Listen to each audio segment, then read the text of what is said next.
here we are back again. My name is Henrik. Thank you for being here today. We're always excited to be able to speak to you and that you listen in as we continue our investigations into the myriad of different topics that we are interested in highlighting, from the subterranean to things above and beyond the sky. Controversial and challenging in order to make you think twice about the opinions you hold.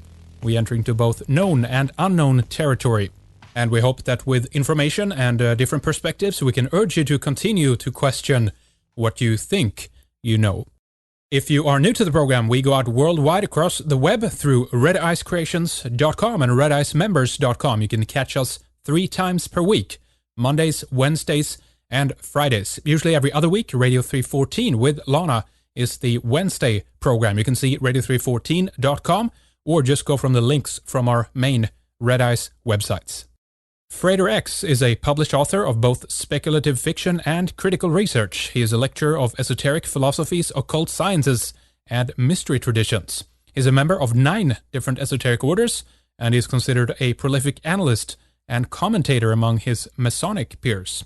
He is currently working on a new book, The Secret War Inside Freemasonry, that we are going to discuss today. I've been looking forward to this one. Welcome to the Red Eyes radio program here, Frater X. Good to have you with us finally. I've known about your work for some time now, so it's good to have you here. Welcome. Well, I really appreciate that, Henrik. I'm also a huge fan of your show, and I've known about your work for several years. To be honest with you, when I first started my broadcast just 3 years ago, I turned to you as a source of guests many times because you would have the most interesting and pertinent topics and speakers come on to your show that I would immediately try to get them for my show to continue the conversation. And I would many times sit and listen to your show and take notes and questions and then prepare them for the guests when they had them on my show. Good stuff. Yeah, that's the way to go. All right. Well, we have some really interesting topics ahead of us here today, Frater, that we want to run through. Is there anything you want to kind of say about yourself in terms of introduction for our audience that might not be aware of you and your work, something that's pertinent to what we're going to talk about here today? Yeah, well, I really thought it was necessary to go into a little bit of my background just to kind of get a base of an idea of where I'm coming from, my perspective, and as has been promoted, I'm sure, and will continue to be for this show, I'm a member of 9 esoteric orders. I'm a Freemason, a Knight Templar, a Rosicrucian, a member of the Ancient Order of Druids, and many other little appendant orders that it turns out there's something like 600 to 800 separate appendant orders that are connected to Freemasonry, meaning that it's a requirement that you already be a Master Mason, a 3rd degree Master Mason, or a Blue Lodge Mason, as they call it, in order to be a member of these side orders. And so that's a big thing, I think, with regards to my research, my perspective, because it's allowed me over the years that I've been involved, and before I became a member of these orders, doing extensive research into the understanding of the history, the origin, the intent of the founders of these orders, and trying to get clarity into all these misconceptions and all these conflicting ideas with regards to the fraternal orders, especially in America. But with my personal story, basically, I come from the kind of background that maybe a lot of your listeners might be able to relate to, in the sense that I was always somewhat of a nonconformist. And right away, I'd like to draw people's attention to there's a writer named Colin Wilson who's written many books about the occult. He wrote an encyclopedia of the occult. He most recently wrote a book called Atlantis, the Neanderthal Kingdom, 100,000 Years of Lost Human History. And he also wrote a book, one of his first books years ago when he was a young writer, was called The Outsider. And this book is really an interesting essay, very, very scholarly work that he did, talking about the outside-the-box thinking and its effects on our societies as a whole. And the idea of the outsider being somewhat of an inoculant or a germ that enters into the organism of society and kind of brings about change, sometimes not even within their lifetime. But the change that occurs, like a domino effect, a change that occurs that takes over the whole system eventually, And for me, I felt as if I was a ready-made outsider, in the sense that as a young child I was precocious, creative.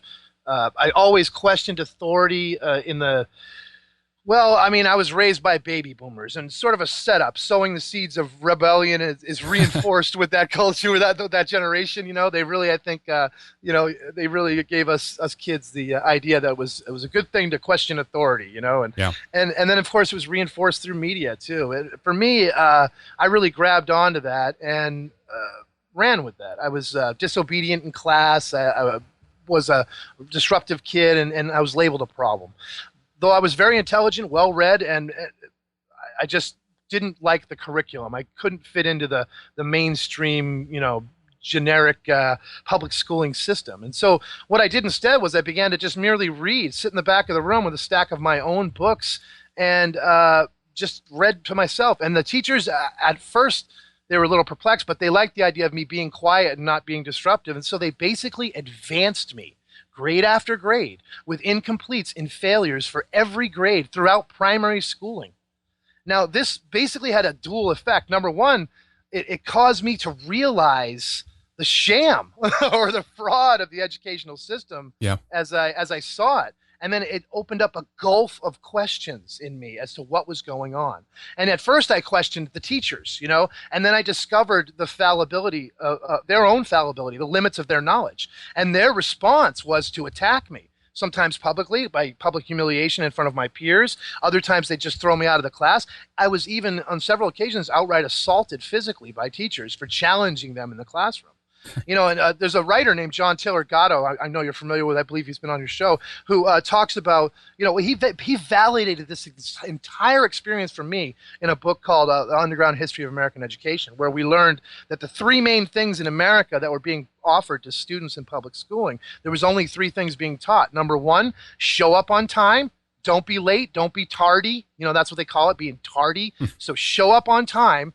Number two, obey your keeper. Obey your supervisor, the direct head above you. And number three, do some meaningless rote exercise in the allotted time until the bell rings, and then walk away like it never happened.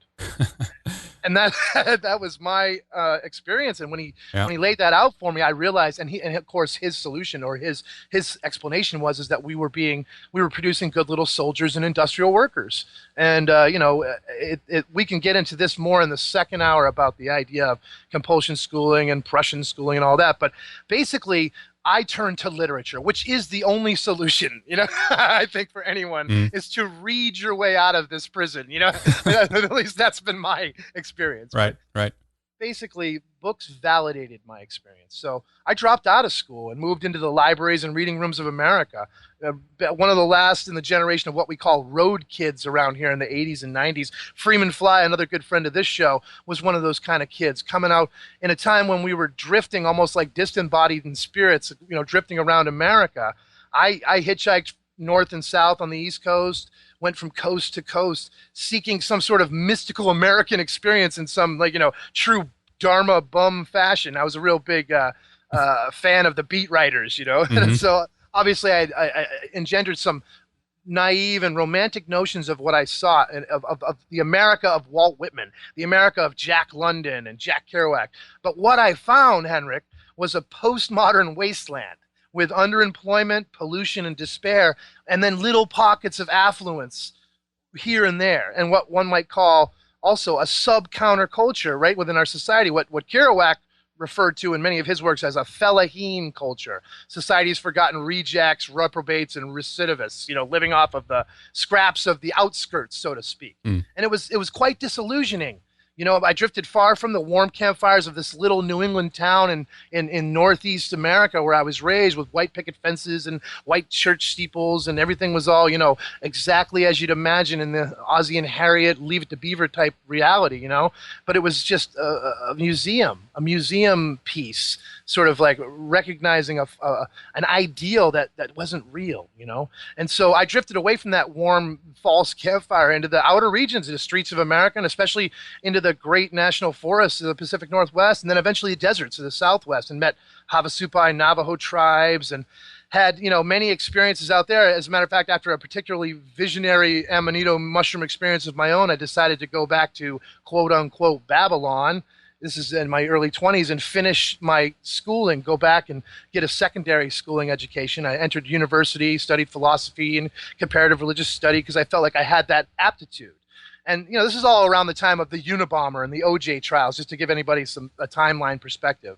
But eventually, I realized the sham of college education in America with its predatory lending practices, and withdrew, opting instead to continue independent study for free. And it was after this time, after years of doing this, that I met my best friend in the whole world, my loving and supporting wife, who has taken the moniker of Mater X to keep the continuity of this assumed identity that I created with Frater X, Mater X being Mother X, and Frater X being Brother X, in the sense that the brother, I was trying to connect with the brotherhood of humanity, the idea that without a cult of personality, without an identity, just speaking as a member of our species, And I also like the idea of playing on the whole Malcolm X and the subculture kind of like, rebellious sort of activist nature to that. And so it worked. Well, anyways, my wife, she took the Mater X because she is the mother of our family. She's the mother of our children, and so that worked as well. But I wanted to say here and now that I couldn't have done any of the work I did without her. And for the record, many thanks go out to Mater X for all that I have learned and accomplished. And so while raising our 4 amazing children, I continued to study and research all these topics, which we talk about now and think about now, starting back in the 90s, right up to and past 9/11 and into the present. And these subjects, Henrik, we all know well, have become the core curriculum of what's so-called truther movement today. And what I mean is subjects like government conspiracies and cover-ups, dark occulted mysticism, the idea of the suppression of free energy, high finance, and the things that Joseph Farrell talks about with alchemy of monetary systems, and just the complete takeover of the species of humanity by captivating its consciousness and awareness. These are big topics nowadays. But when I first started researching them, a lot of people were looking at me funny, like there's something wrong with me. And Right. It's really been amazing how we've come back around with this. So basically, this fervor to research and understand things, I turned to my own family history and traced it back through Scotland to 9th century Ireland, and then found out that my own family had become lords of an area of Scotland in 1245 called Luss, and remained lords of that area for over 400 years, and then lost a decisive battle during the English Civil War when my ancestor, we'll call him Ancestor X, he was shackled and sold into white slavery in America in 1650.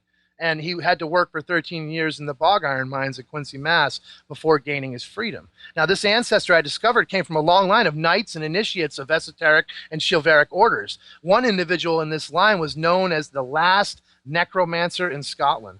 He died in exile in Sicily in the 16th century. And no one in my own family knew anything about any of this. So I was blown away right away, and I just kept researching more and more and trying to find out more and more about my own family history. And in 1995, my stepfather, the man who raised me, joined the local Masonic lodge because he came from a long line of Pennsylvania Masons. And, around the same time, I viewed the JFK movie by Oliver Stone. And it sort of was like a synchronizing event. It began my quest to understand this fraternal esoteric orders in America, combined with a deep need in myself to reconnect to some sort of Western mystery tradition in my own psyche, which I recognized was an important thing that was absent therein. And in the wake of all this research, I realized that the European tribes had been stripped of their culture, just like the tribes Indians of America, right? Exactly. Simply 1,000 years earlier by That's the same right. kind of ecclesiastical authority. And so it was like, wait a second, maybe there's something to this existential angst that I feel, and I saw the mystery traditions as systems containing the remains of a Western spirituality before the corruption of what could be called, like John Lash has coined it, the Abrahamic religious infestations, reaching the limits to understanding found outside the doors of the temple. I decided I needed to continue to understand by journeying into the lodge, by venturing forth into the lion's den, if you will, and possibly recapturing the lost mysteries of my own people. And when I talk about Western tradition, just for a moment, just to kind of give clarity to listeners, Western thought and Eastern thought, in my mind, kind of could be thought of as 2 operating systems on a computer. You got Mac, the Macintosh system, and then you have Windows, I mean, they both work, they both run applications, they both go online, they both do all kinds of stuff, but they're distinctly different operating systems, with distinctly different approaches to the reality of cyberspace and programming per se. And that's kind of the way I look at the idea of Western and Eastern approaches to reality and spirituality and these esoteric systems. So basically, I found that my understanding is this: that the mysteries are humanity's spiritual, mystical legacy. And that to me is a big thing. And it's been taken from us, because it was an empowering system that was in the way of the control system that was busily usurping our species. And we can get into a little bit of that in the next hour when we talk about the secret war on human consciousness. But we're focusing really on the secret war inside Freemasonry, which is the book I'm working on right now. Right. And, and so basically, having been the benefit of being raised by an extraordinary woman, my mother, who's a creative artist and a spiritual person who really gave me that kind of approach to reality and printed me with that at a very young age. My mother first dabbled in real ceremonial magic in the 80s, joining women's studies and New Age energy groups, which led to becoming a practitioner of a modified form of Wicca in her own right. And as a matter of fact, it was my own mother who presented the system of Western ceremonial magic to me as a viable tool for reintegration, for self-help, and self-actualization. Mm-hmm. So this is something that was how it was. So if your mother presents something to you, you're going to kind of give it, maybe if you're on good terms with her, you're going to give her a little bit more credence than you would, say, somebody outside. You're going to put a little bit more trust in a thing if a trusted family member is the one presenting it to you. Right. Which is what she was. And so my path was set, doing extensive research into all things occult and esoteric. And I was armed with this as I went into the lodge system. Many Freemasons within the lodge system having not acquired nearly a fraction of this knowledge in decades of membership in the lodges, because that was not emphasized. And that's another point we'll have to talk about, is the de-emphasis of true education within the lodge system, even though I've discovered that the Freemasonic lodges were always intended to be merely educational systems for the individual Mason. Mm-hmm. So this was a direct contrast to what I was sensing, and therefore that's something that automatically gave me pause. Well, I mean, I just want to ask you this because you did mention, conflicting ideas within Freemasonry, and that's my perception from being outside of all of this. I've never been close to Masonic Lodge. I've never been a Mason.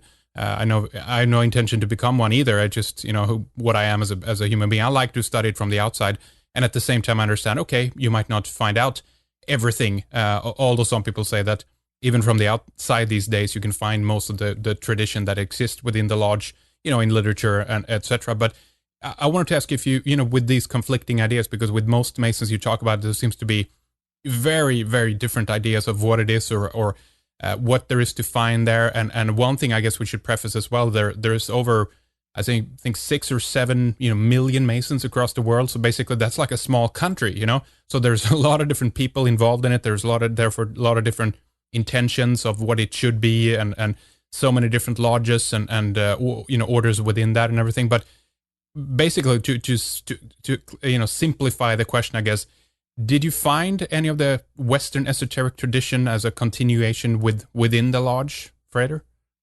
I found that the evidence is there, that the remnants exist within the lodge. Unfortunately, I believe it is almost like an undiscovered country within the lodge. It's not something, it's beginning to be, the scales are beginning to turn in more towards the esoterically minded individuals embracing the material that's there. But as a whole, as a system, as a tradition, especially nowadays in 21st century American lodge systems, it's been my experience that these things that I found important contained within the lodge are completely downplayed.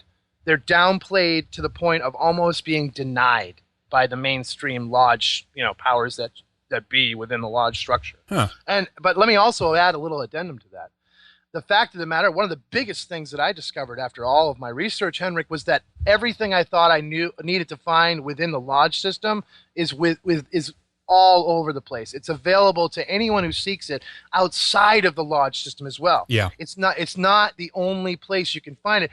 and I think I had to kind of go through that in order to discover that for myself. But Exactly. that's not something I think everybody has to do. And I am not here to recruit people or to convince them to join Freemasonry because I feel that most people, if they're interested in the subjects I'm talking about, would probably be frustrated by their experience within Freemasonry, as I felt that I was, and moving towards that a little bit more, as I rose with some ease within the system of Freemasonry because of the knowledge I brought with me. Right.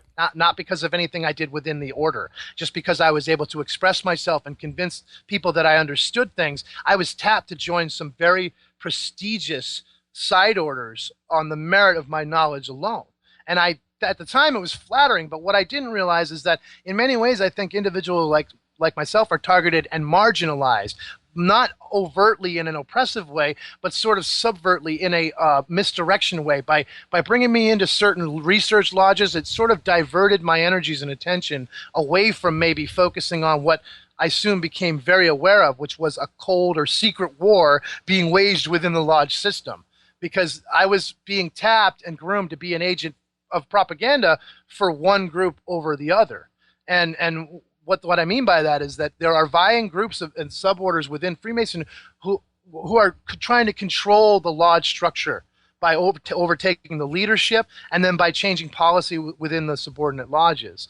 And it's all part of a vast enterprise that I believe connects to an overarching theme that is basically being perpetrated against our entire species, which alludes to the idea of a secret war on human consciousness. But the idea of the project for the secret war inside Freemasonry was I could use this example of what was going on within Freemasonry as a microscopic view of a macrocosmic effect. Right. And so what I found was, having access to libraries and collections of material which shed greater light on the origins and true reality of esoteric fraternal orders, particularly Freemasonry, and especially in America, the history of these orders and the intent of the founders, I became aware that there was something terribly wrong with the stated explicit intent and the resultant effect and realities found within the lodges.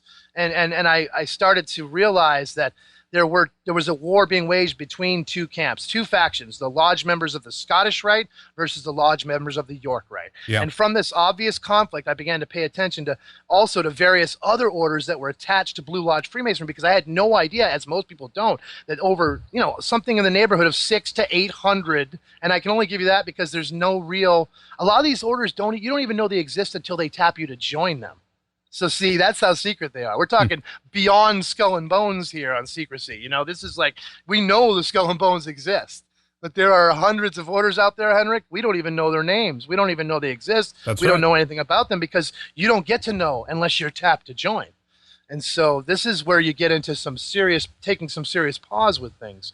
And what I discovered became the research that has led to the book I'm currently working on, The Secret War Inside Freemasonry. Now, what is Freemasonry? That's the big question. What is Freemasonry? Well, my answer to that question is I would say Freemasonry started out as a Protestant mystical self-help system of the Renaissance. When? Where do you date it to? I would say that Freemasonry, as we understand it, what we could call English craft masonry, probably began... Well, I would say probably the 13th or 14th century in the British Isles. I think I think it did occur in the wake of the Crusades, but I think that there isn't a tidy lineal connection between like the Templar orders and the lodge system of England. And we can talk a little bit about that, as we move through this. But I do believe that that this system rose up, probably. Well, a lot of historical things lend it to the facts.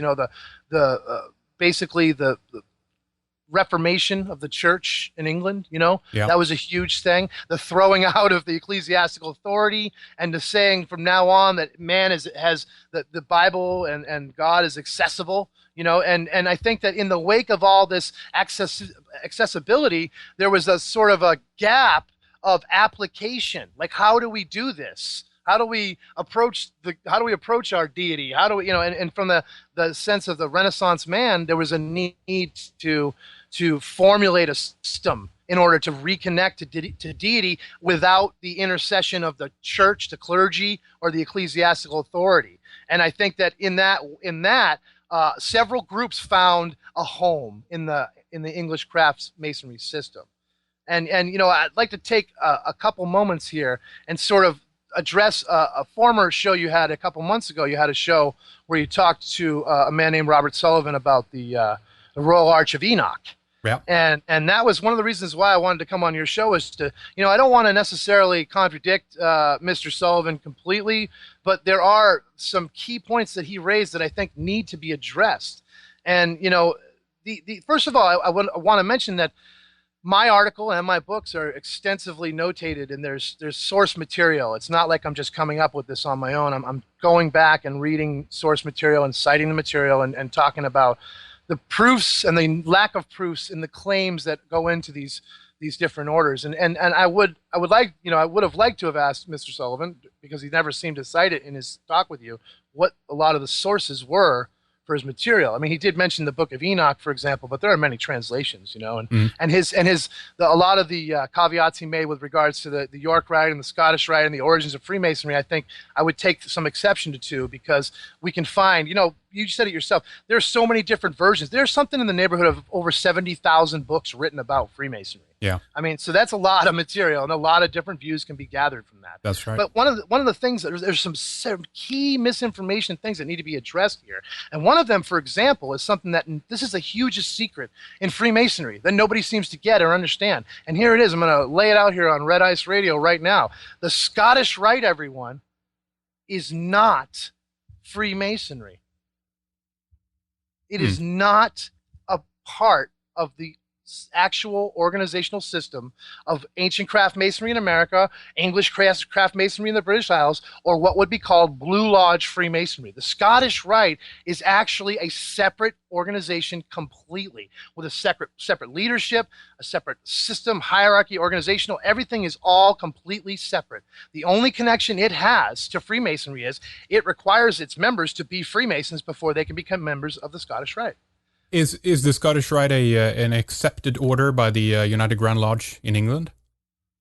It is now, I believe, an accepted order only as the ancient and accepted rite. That's the version of it that's accepted in England, which is not what the Scottish Rite is in America. That is an animal of an entirely different species. And we're going to get into that as in these preceding moments as we talk about this. Another big misconception, Heinrich, the Scottish Rite is not Scottish. It is not Scottish. Let me repeat that. Yeah. It's a complete falsehood. If anything, you would be considered French, because that's really the source of its heritage, comes from France. And that's another thing that plays a huge part in how this all unfolds. The origins of Freemasonry in America are very important, because at the time that America was colonized, several lodge systems from Europe. Now you got to think about it. The official timeline we have is 1717 for the rise of Freemasonry, in the world. In York, right? Yeah, it begins at the Apple Tree Tavern. And what I would just find interesting about that, because I recently did some, research of why it might have been that it sprung up in York, and it turns out that we have an old settlement of Vikings in the area of a time when it was actually called Jorvik, which is like it's derivative of York, and Vik means like basically sound or something like that. And I always wondered if there was something to the, and this is something that actually Christopher Knight talked about on our program. We have now also another Freemason and out of the UK, and he mentioned about the architectural connections to older Scandinavian stonemasons, basically those who did works and all that. I've yet to see if there's any connection there, but I just find it interesting that all of a sudden it just kind of springs up out of York after there is certain reformations, if you will, going on of the whole city and the area, and there might be something there, but I don't want to take you off track, Frater. So go ahead. Well, also just wanted to say, great show with Christopher Knight. Really, really, really was wrapped in my seat listening to that show. He's got me too. Amazing research. I mean, he brought some clarity to things for me. Yeah. That I was really impressed by that show. So it's a great show to check out in the archives. Sure. But, the thing I was going to say was. The real telling point about the history and timeline is that if you look at the material with regards to the meeting at the Apple Tree Tavern in 1717, where the Grand Lodge of England was supposedly established, it says right in the historical account that they literally sent out a notice saying that they were resuming communication. That's what they say. We are resuming communication at the Apple Tree. That presupposes, right, that there was communication before 1717. Oh, yeah, yeah. And then, we're always told that 4 lodges met there, and they established the Grand Lodge of England with 4 lodges. What we're not told is 6 lodges showed up that day. 6 lodges showed up. 2 walked out and said, forget this, went back and destroyed the records in their archives. So that's another thing. Where did these lodges come from before 1717? Yeah.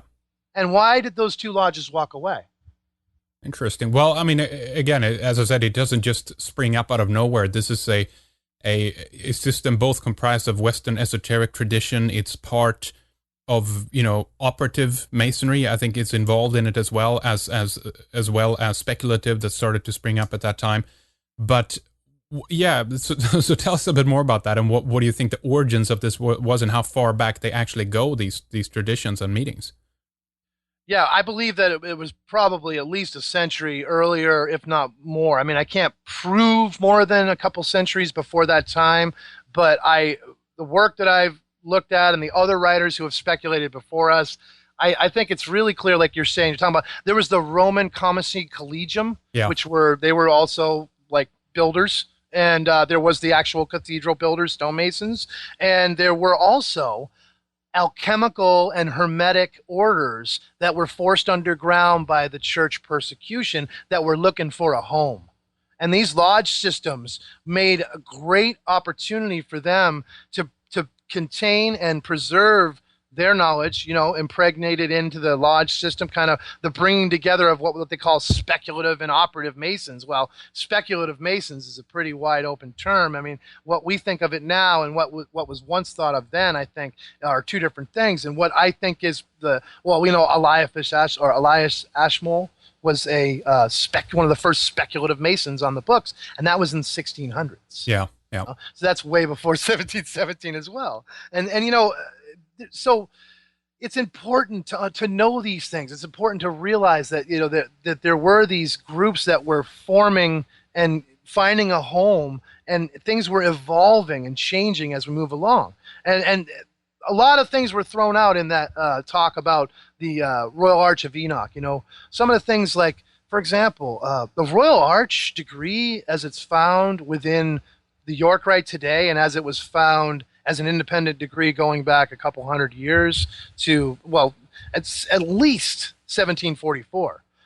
This degree is not at all related to or contained within the Scottish Rite in any form except a co-opted label or title that's probably been bastardized, a plagiarized version from, I would suspect, Albert Pike, reworked and meeting his own personal agenda, and we'll talk about that a little bit more. But according to my research, the Royal Arch degree had already been worked in the British Isles by 1744. There's a book called de Signy's Serious Inquiry into the Cause of the Present Decay of Freemasonry in the Kingdom of Ireland, dated 1744. So he was already addressing the present decay of Freemasonry in 1744. That seems a little preemptive, don't you think? Yeah, and it seems to me as well that if you try to find official sources, if you go to, James Anderson and try to, find the Constitution of Freemasonry and everything like that, and all the official records, it's always about downplaying the previous kind of existing orders and everything. It's like, nope, it's formed right there on the spot. We came up with it. We invented it.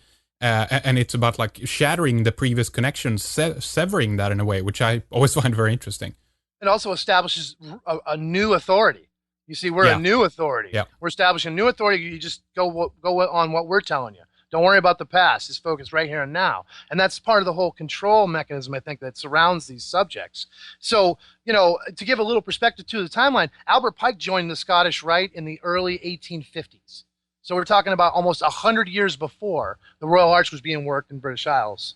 So we know that it pre-existed, the time. And the present incarnation of the Scottish Rite ritual, which, by the way, has been rewritten numerous times by various members within the order over and over again, right up to the present, was originally designed by Albert Pike from a pile of loose leaf papers he received from Albert Mackey, Dr. Albert Mackey, who wrote the famous Lexicon of Freemasonry, and also the archives of the Supreme Council in Charleston, South Carolina. Now, when Mackey gave this material to Pike, Pike wrote in his own journals that it amounted to nothing more than a pile of rubbish. He literally said about the Scottish Rite material, I inherited an outhouse and left it a temple.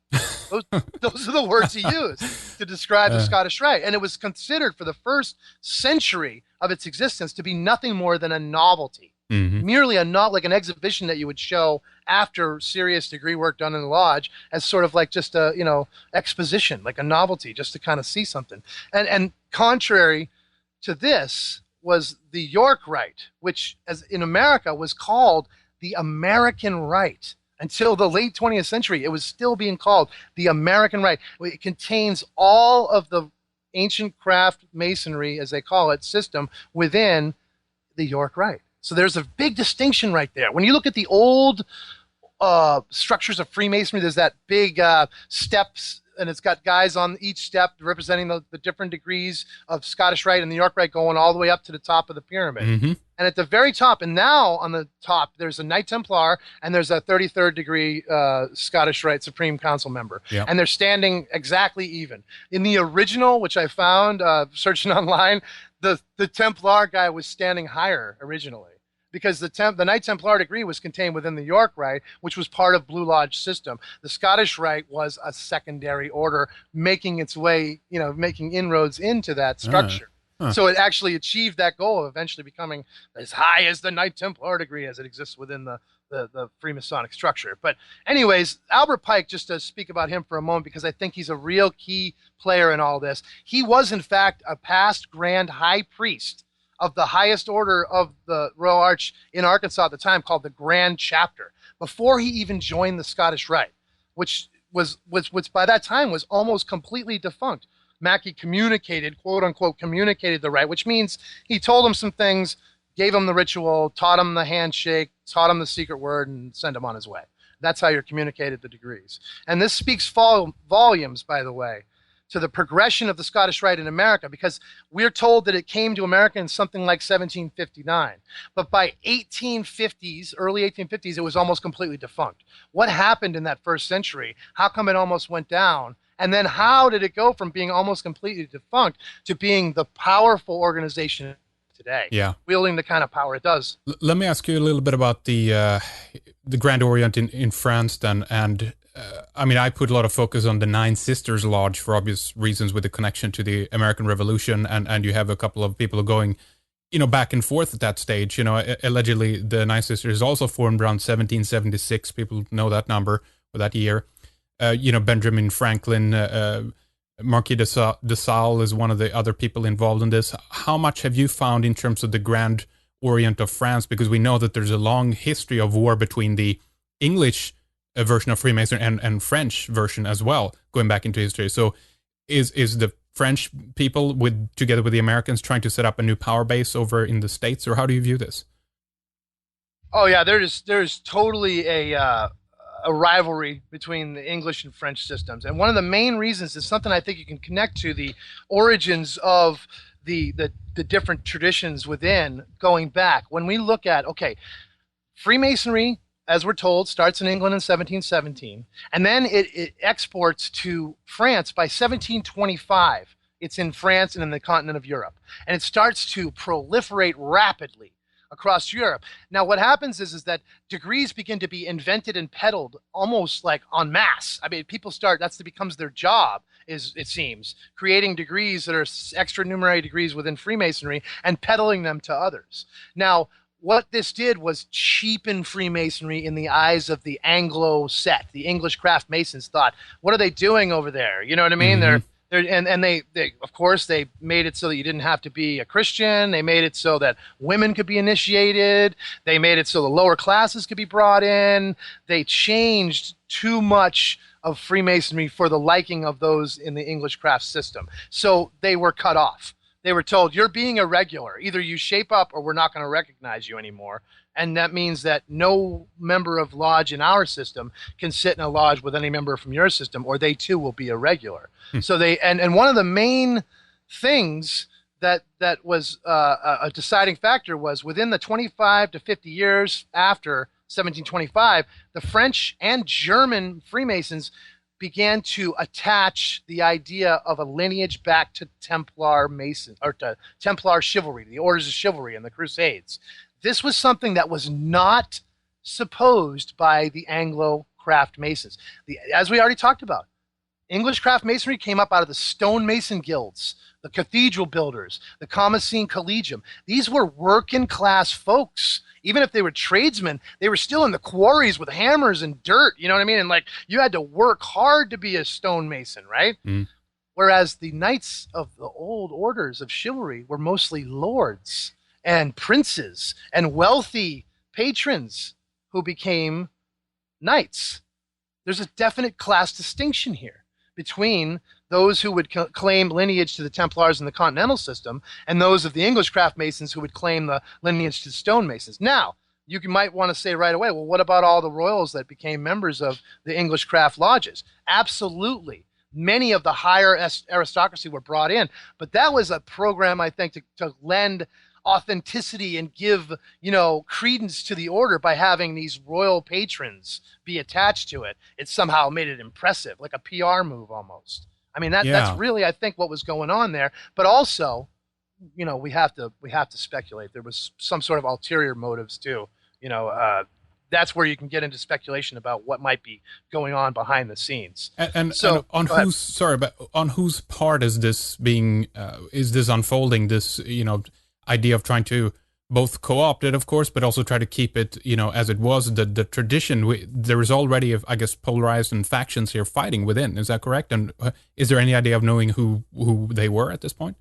Yeah, there was total infighting. I mean, if there's a book out there called The Secret Founding of America by Nicholas Hadjo, where he talks about Jamestown and Plymouth Plantation in America, Jamestown in Virginia and Plymouth Plantation in America, he distinctly recognizes these as two separate camps of Freemasons, the so-called Scottish Masons and the English Masons, the Scottish being the Jacobites and really French Masons, but the English being the ones from, the Grand Lodge of England. So there was a definite vying for control, and in America and all the colonies of the empires, it was even more frenetic, this vying for control, because it was like open territory. See, a lodge system, a Grand Lodge can go into any area that's not already controlled by another Grand Lodge and set up shop. As long as there's no other Grand Lodge already established in that area, you can go in and set up shop. You don't have to get anybody's permission. If there's another lodge in the area, a Grand Lodge, a leadership body, a ruling body, then you'd have to go to them and get dispensation. You'd have to be allowed to operate within their jurisdiction. The colonies in America were wide open territories. There were no Grand Lodges established anywhere. So all the Grand Lodge systems of Europe were just throwing lodges up anywhere they could in America and starting their traditions. And that's what happened up until the Revolution. When the Revolution happened, the colonists in America shut down all the Grand Lodge systems and said, from now on, America is going to have its own Grand Lodge system. So they basically told all those other Grand Lodges, either agree or go packing. You're out of here. We'll just go on without you.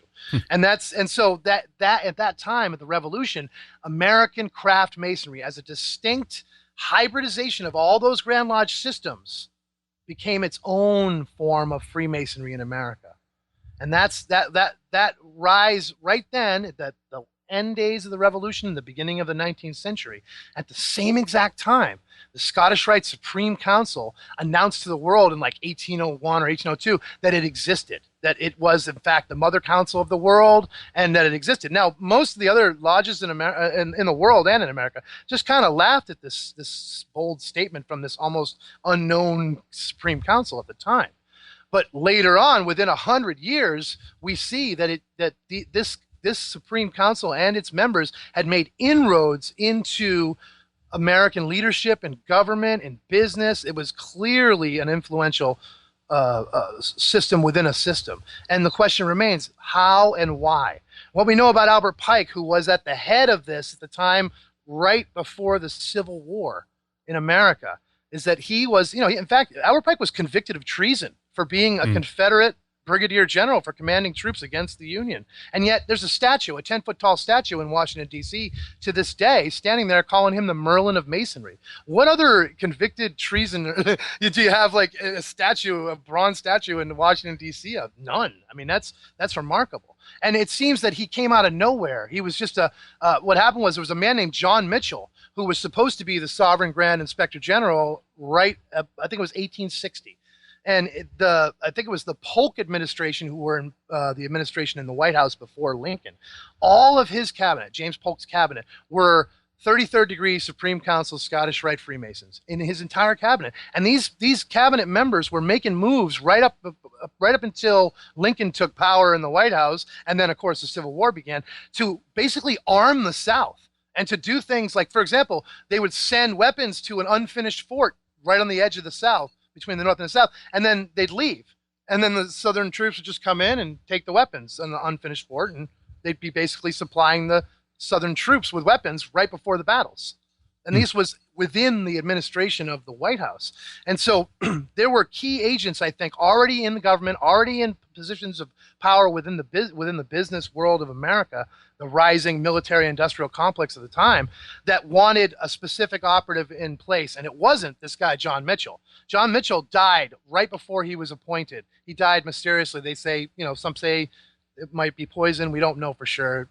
I don't think anybody did any forensic evidence checks at the time. But basically, when he died, Caleb Cushing, a 33rd degree wolf in sheep's clothing agent for the Confederacy in the federal government, nominated Albert Pike instead. And that move right there changed, I think, the face of Masonry more than anything, because when he assumed power, they began to step up the program of basically getting as many people as they could involved in this Scottish Rite order, as opposed to going down the road of Ancient Craft Masonry's original educational system that I alluded to at the beginning of this conversation. And it's like this: if you're an individual who's decided to endeavor to improve yourself, and you're basically presented with a system to improve yourself, it's going to require a lot of effort, Henrik. You're going to have to do a lot of personal inventory. You're going to have to look at your own motives. You're going to have to basically open yourself up to extensive research and understanding, and try to literally evolve your own thinking, it may seem at times. That sounds like a tall order.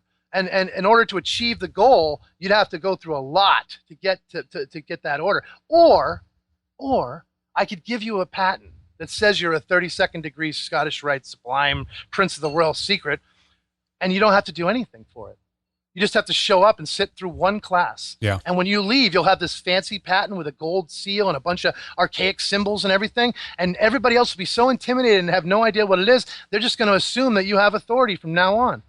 It's a fraudulent, counterfeited version of authority. So much, we see so much of this though in so many different parts in politics and in all aspects, basically, where you have people who basically just, they assume the position of authority, and people, because they act like they know what they're doing, and then people just bow down to that. That's unfortunately how it works. And this is also how, I was thinking about this, how revolutions are made. I think we've been able to see this in the Middle East and North Africa right now as well, in the way that you arm your enemy, you arm the rebels, to instigate a fight, to start a war. Because I've always been amazed in looking at the American Civil War of how many Americans just, were going at each other and killing each other in such a short period that it sprung up in, considerably, and that it was unfolded in this way. And it's, the more you look into it, of course, there's all the other conflicts out there. There's massive manipulation going on behind the scenes, and it's not a surprise.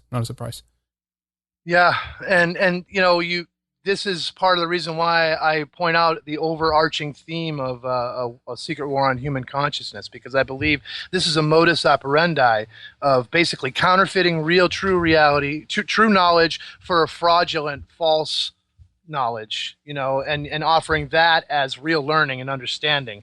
And this is where we get derailed, I think, as a species. As thinking about thinking about everything with regards to, just moving forward in life. So when we think about this in terms of, So we have Albert Pike. He comes into the head of this order, and he's got a lot of sketchy connections, a lot of connections to organizations like the Knights of the Golden Circle. There's a book called In the Shadow of the Sentinel, which talks about the origins of this organization, and then he also is supposedly connected to the KKK. He's also supposedly connected to a couple of orders like the Order of the Palladium, which is thought to be satanic. I mean, there's all these various lateral connections with this man. And at the same time, he presents a work called Morals and Dogma, which if you lay it down next to another work by a man named Eliphas Levi, who, by the way, was another Jesuit-trained Catholic, his book is Doctrine and Ritual of High Magic. And the two books are so closely related that it's spooky, Henrik. Huh. The idea that I've come up with here is that Albert Pike literally co-opted or otherwise plagiarized wholesale huge parts of this book in order to create almost like a Masonic grimoire in the form of the Morals and Dogma textbook, which, by the way, is not a mainstream Blue Lodge Freemasonic textbook. This is merely, again, a textbook created by the Scottish Rite within their own order, but which is presented to the rest of the world as something more than that, and that's part of this whole counterfeit claim. And it seems, sorry to interrupt, but it seems like Morals and Dogma is there to, I mean, when I look at it, it looks like it's there to confuse the hell out of the person reading it, and especially if this is given to a person that's just joining the lodge in the way that it also reveals that, about the bullshit, messages or secrets given in the various layers of the orders and or as you progress through the degrees rather. Can you talk about that in any way that it's laid there to kind of confuse people more? And I don't understand why it would reveal so much of this secrets for someone who's like, let's say they're joining the first degree, the Blue Lodge system, and then they're given this book to read about it, and in there it says that basically it's going to be revealed to you in every degree that there's going to be different secrets, and you're going to find out that the previous one is basically doesn't mean anything. Do you see what I'm getting at? Absolutely. They blatantly tell you they're going to lie to you and mislead you all the way through, and they're going to keep giving you false truths, tell you they're truths, and then later on they're going to give you a new truth and tell you the other one was false. Yeah. I mean, that's discordant reality. How can anyone find any kind of certainty in that kind of environment? I absolutely agree with you, Henrik. I believe the Morals and Dogma textbook is literally designed to divert attention. It's a cul-de-sac, a rabbit hole that's designed to captivate anyone who would give themselves to it. And there is plenty of room to speculate as to more metaphysical aspects of this. There's a whole bunch of research out there with regards to something called autonomous spirit entities being drawn to certain rituals and certain ceremonies and certain behaviors that will attract certain autonomous spirit entities, disembodied and malevolent or otherwise, to whoever engages in the practice and the activities. And so this is something that I'm working on, and I haven't fully, fleshed out the thesis. It's something that, as a matter of fact, myself, Freeman, and Jamie are kicking around this idea because it's so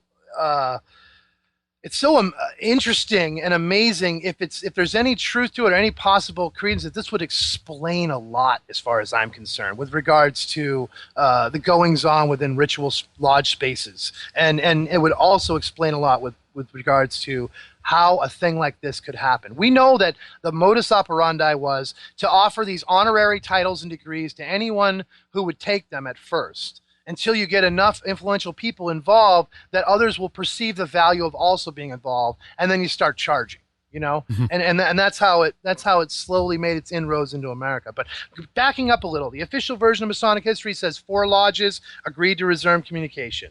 Now, most people didn't know that there were 6 lodges, right? But we know that. Now, then we know that that's 1717. 1725, a new form of English craft masonry had made it to the continent. It arrived in France. It was embraced like nowhere else except maybe Germany. And for the next 50 years, solid, degree peddlers sprang up across Europe, inventing literally hundreds of extranumerary degree systems, complete with fabricated false claims of lineage. And we heard about Ramsay's famous oration in that talk about the Royal Arch of Enoch, which supposedly occurred in the 1730s, though this is not a provable claim. There's also proof out there that says there was more than one oration and that he never said the words that everybody attributes to him today. But what we do know is he was a Jesuit-trained Catholic. Ramsay was too. That's another important detail. And so out of this climate was born a system of degrees, which we will come to call the rite of perfection. It was also called the rite of strict observance in Germany.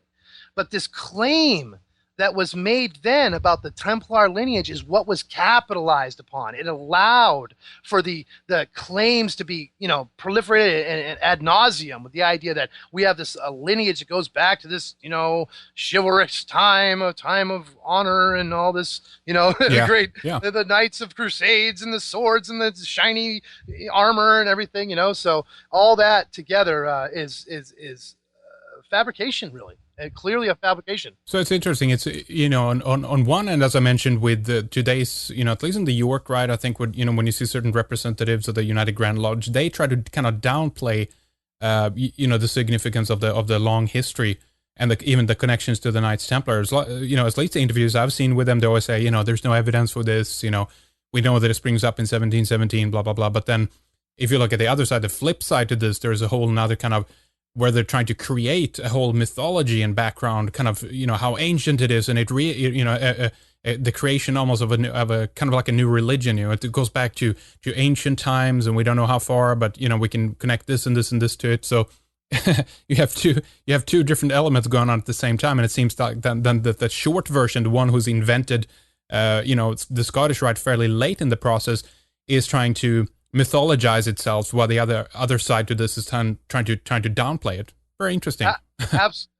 Absolutely. That's what my take on it as well. And there's a couple of really important distinctions with regards to, say, the York Rite and the Scottish Rite. And American craft masonry system of Freemasonry in America, the method for instruction and education of a candidate or an entrant into the degree, he's advanced in an active procedure where the candidate is conducted through the lodge space personally, having the degrees communicated in the form of instruction to him personally, individually, in ceremonies consisting of lecture, floor work, which is movement throughout the lodge in a synchronized fashion, charges and obligations in an unbroken chain of observance centered on a classical education in the form of the 7 liberal arts, which are commonly referred to today as the trivium and the quadrivium, along with symbolic and allegorical instruction. Yeah. That's what happens in the York Rite. In the continental degree system, which was inherited by the Scottish Rite, regarded degrees and patent or titles as things that could be simply passed along by patent,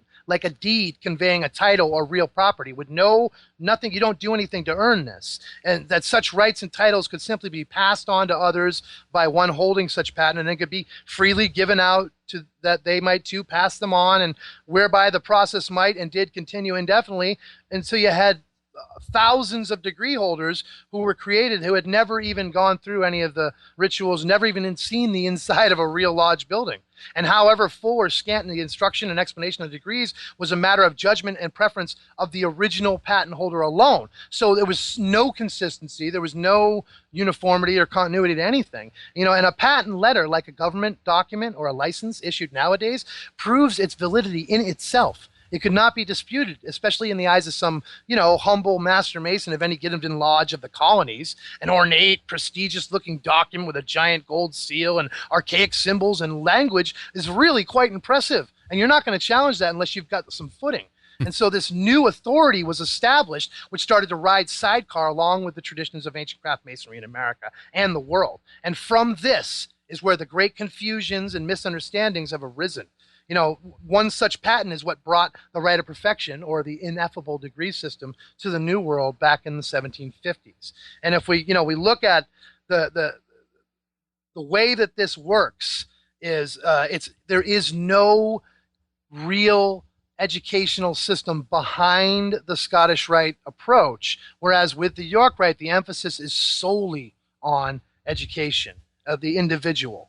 And now that's in the best of circumstances, because you and I both know the lodges today they're not running at full steam. I mean, that's not the best of circumstances. What I believe has happened is even the York Rite has been corrupted by an infiltration in its leadership from those with other agendas. Well, When you become this is obvious. I mean, just look at Inside the Brotherhood, a book written by Martin Short that shows, you know, the whole debacle that unfolded with the, you know, Scotland Yard and the police and the connections to the lodges there. And some of the things he bring up in the book is kind of, you know, little low level stuff, but what it reveals is that there's people with that have a different invested interest that have, you know, gotten into the lodge to take advantage of the you know, network that exists there, using it for, you know, personal gain or what have you. So I mean, that's more or less established at this point. But the question is, how far up does that conspiracy go? And I think it goes all the way up there, Frater. Oh, absolutely. But I think that along the way, they jump from order to order, you know, skipping across the pond, as it were, until they end up on a lily pad that nobody else can get to. You know what I mean? and they sit there and they're, you know, that's where they call the shots. You know? Yeah. I mean, according to Henry Coyle, who wrote a book called Freemasonry Through 6 Centuries, and he wrote that book in 1965. So that's telling about a timeline. Freemasonry Through 6 Centuries was the name of that 2-volume set, which I have. And in that book, he talks about that from the time of the Revolution until the days leading up to the Civil War in America, the Scottish Rite made just such inroads within the Freemasonic leadership in America. And he also confirms all the things that we've already discussed with relation to the origins and the development of the Rite in France. You know, he describes the scene in the 18th century where the enterprise of degree making had ended in the British Isles in the 1740s. For almost 100 years, they would accept no other degrees except the 3 degrees of the Blue Lodge, and then 2 other degrees they would accept, the Royal Arch degree and the Knight Templar degree, as independent degrees. This is before the York Rite was established. And so that's all they would recognize. So the degree-making enterprise moved instead to the continent, and degree peddling became a practice of continental Freemasons. Boastful degree inventors proliferated into a veritable multitude across the countryside, Heinrich, claiming their degrees were higher than the craft degrees. Inventors attached absurd lineages, imposing mythic histories and nonsensically transparent historical anachronisms and pseudo-Templar fantastical claims of authority, all that, all bogus. In France alone, the making of Masonic high grades was a thriving business for 50 years, where literally hundreds of degrees were invented and hawked. And this form, you know, it was in this, everywhere except the United Kingdom, where a strict observance of Anglo-craft masonry was in place. And that form of masonry was exported by the British military to all of their colonies. That's how they spread masonry throughout the world. Now, these are 2 different traditions that are making, you know, trying to map out their own territory, their own turf. And it was in this arena that the Rite of Perfection formed. And it's probable the Rite of Perfection came about in 1754 in France by a man named Bonneville, Chevalier Bonneville. Knight means knight in French, right? This man is said to have constituted a chapter of Claremont in 1754, which was called the Rite of Perfection. It was also called the Rite of Herodom, which is a mystical mount supposedly in Scotland, like Brigadoon or Shangri-La. It doesn't exist. You know, it's just this mythical Masonic mount that they always refer to in the Scottish Rite. But there were 25 degrees, and, you know, according to the historian Robert Gould in his 6-volume massive history of Freemasonry from the 19th century, all 25 of those degrees have been floating around France, detached from each other for many years prior. And then in 1759, another council, a competing council, rises up in Paris called the Council of the Emperors of the East and West. And they also had 25 degrees, but they weren't this other chapter of Claremont. They were a competing council. And there was a lot of those that rose up in France, especially before, during, and after their own revolution. And so this power, the Council of Emperors of the East and West, are the ones who gave one Stephen Morin a patent to establish one Lodge of Perfection in America, in San Domingo in Jamaica. And so he ended up basically totally going even above and beyond the call of duty on that. And eventually Morin was stripped of his authority within a decade for questionable social behavior in San Domingo. Not sure what he did there, but he was taken out. He was defrocked, so to speak, you know. So anyways, just to kind of wrap it all up here in this first hour. You know, what I would say is that there have been many supreme councils that have risen and taken power in the Scottish Rite and French systems over the last couple centuries, and that during these times, we saw reversals and switch ups and changes in the structure and the intent to the point where it almost became unrecognizable from the prior orders. And of course, like you said, they would dismiss the former as unnecessary or, obsolete or whatever. Only our version is the good version now, Yeah. But basically, the bottom line here is, for me, ancient craft masonry is a progressive system of symbolic and esoteric education. And, one point that your guest, Robert Sullivan, made with regards to the high degrees of continental system plausibly being part of, some sort of Illuminati plot. I mean, there's totally plausible with regards to this from the perspective of this timeline as we've laid it out. I mean, Ramsey was a Jesuit-trained Catholic. Adam Westhoff was a Jesuit-trained Catholic. Yep. Levi was a Jesuit-trained Catholic. The significance of the Illuminati connection is evidence. It proves itself almost just in those right there. But then you also look at the recurrent system, the playbook that's used over and over again. We move forward. We see the same action being taken, the same infiltration, co-opting, usurping, counterfeiting, and then basically what I would call captivating of the membership. And, one more word about the man you spoke with, Sullivan, when he talked about Enoch and his books. The Enochian material is highly interpretive by my understanding, depending on many factors, not the least of which is the translation that you're working with. And, your guest implied at some points that, like, he said at one point that Enoch was trying to fool God. That was his interpretation, that Enoch was trying to fool God by building the pillars. And it's like, that's sort of a subjective interpretation from my understanding. My reading of the material is that God, according to the books, was instructing Enoch through his angels and all the mysteries of the seven heavens, and holding Enoch in the greatest esteem. So it clearly would be sort of like contradictory to be thinking that Enoch was trying to fool God. But the book clearly cites the corruption of humanity by the Nephilim as the reason for the flood. And that's something that should be emphasized, that the corruption of humanity by the Nephilim was the reason for the flood. That's like a really important fact that I think was kind of, not focused enough on, and another thing that was mentioned was James Bruce, a Scottish Freemason who brought the Book of Enoch back from Ethiopia. He was a member of the Royal Order of Scotland, and he basically stole the original copy of the Book of Enoch, as well as the Kebra Nagast, which is the Rastafarian Bible, from the Ethiopians in the 18th century, I believe, and brought that back to Europe to be, housed in the British Museum or whatever. But the importance of Enoch, I think, let's not forget that Jesus is quoted in the Gospels mentioning Enoch dozens of times. So there's obviously some reason for that, right? But the emphasis of lost and restored knowledge within humanity as a people, within the allegorical teachings of symbolic, esoteric educational system that our consciousness is open to. We love to take in subliminal messages. Our brains want to look at things symbolically. We're wired that way. Yep. So we receive information very efficiently if it's transmitted to us symbolically.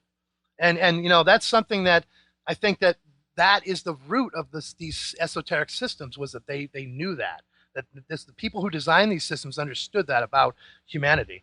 And so, basically in the end, that my book deals with all the particulars with regards to this struggle between the two rights, and how I believe it is unfolded to this day as an actual full-scale secret war inside the Freemasonic Lodge. Well, very good. We have so much more to talk about, and so many more questions for you as well, Frater, and we're going to have to take a short break here, as you said. But let's just give out some of the details here as well then. Do you know when the book is going to be available? Is it going to be through your website? And give us your website, by the way, also. Okay, first of all, 3 years of my archive shows on American Freedom Radio Network can be viewed at AmericanFreedomRadio.com. My website is middlechamberfx, the letters fx.wordpress.com. So it's middlechamberfx.wordpress.com. And the book will be coming out from Sync Book Press. And that will be, and you're friends with Alan and the whole gang there, so you know that they're a great bunch of guys, and Indeed. They were really excited about taking on this project. We've already got a cover designed, we've already got a crew ready to edit the material that I provide. But I had a lot of transitions this fall. It's late summer, early fall now. So I've had to make a bunch of moves that sort of have slowed down the progress. So we're thinking now in terms of probably winter is the release. We're trying to be strategic in marketing the book. It's going to be like a magnum opus as far as I'm concerned, with all the material that I've gone through. It's been an unbelievable effort to try to process all this material, but yeah, I'm thinking winter 2013 is what we're thinking of in terms of a release on this book. All right, very good. middlechamberfx.wordpress.com. We're going to have that website linked up there as well. I know that you guys are working a little bit with, or you were working with Freeman as well, and Jamie on some projects, and I hope we can have all of you guys back and talk about that as well at some point. But check the website for more details on that. Yeah. Yeah, Henrik, you reminded me. Yeah, everybody, freemantv.com. You obviously had David Icke on recently. The People's Voice Network. We are actually, Freeman, Jamie, and myself, we are working on a project. We're going to have a broadcast on the People's Voice Network in November. So, yeah, really, people would definitely want to keep checking back with freemantv.com too, because there's going to be a lot there as well. All right, very interesting. Okay, well, stay with us, Frater. We'll take a short break. We'll be right back with more very interesting stuff, so do continue. Stay with us. Okay, there we go, folks. We'll continue our conversation with Frater on Albert Pike, the myths of the Palladian Rite, and also the possibility that demons or entities possess people during Masonic initiation rituals. We further discuss the situation in France. The National Grand Lodge of France have basically been falling apart in the last few years and been abandoned by regular European Grand Lodges. We'll also discuss S. Brent Morrison's CIA employment. This is the guy who wrote Freemasonry for Dummies, and he has been highly active as a spokesperson for Masonry. So the question is how Freemasonry is being transformed and why. To continue to listen, go to our members' website and sign up for a membership. We have recurring and non-recurring subscriptions going from 3 months up to 2 years, whatever works for you. It's quick and it's easy. But if you have any additional questions, we have a really good FAQ with questions, answers, information, and instructions. You can also, of course, send us an email and ask us. The website with all the information and where you can acquire a subscription is redicemembers.com. And you should stay with us as we continue on the other side. More interesting details is coming up with Frater X. We'll speak to you there. Thank you for listening.